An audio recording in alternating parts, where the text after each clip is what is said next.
Morning ఒక customer call చేశారండి.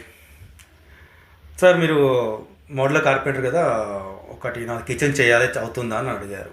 Sir అవుతుందని చెప్పాను. సార్ అది 20 years బ్యాక్ది హౌస్, అందులో మొత్తం ఇడిసి మా నాన్నగారే అప్పుడు వర్క్ చేయించారు.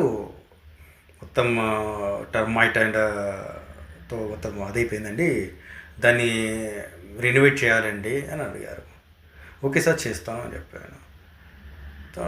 సార్ ఏమన్నారంటే అది కాస్టింగ్ ఎంత అవుతుందని చెప్పారు. నేను సరే అక్కడ వచ్చి కొటేషన్, అక్కడ వచ్చి మీ రిక్వైర్మెంట్ ప్రకారంగా కిచెన్ సైజ్, కిచెన్ సైజ్ కానివ్వండి, మీ రిక్వైర్మెంట్ ఏంటి, ఎక్కడెక్కడ విధంగా అసెసెస్ కావాలి, ఆల్రెడీ అది మోడ్లరా సెమీ మోడ్లరా చేయించిన ఇంతకుముందు ప్రీవియస్లో, దానిలో మెటీరియల్ ఏంటి ప్రస్తుతానికి, ఇప్పుడు మేము యూజ్ చేద్దాం మెటీరియల్ ఏంటి, అప్పట్లో ఆ యూజ్ చేసిన ఫినిషింగ్స్ ఏంటి, ఇప్పుడు మేము యూజ్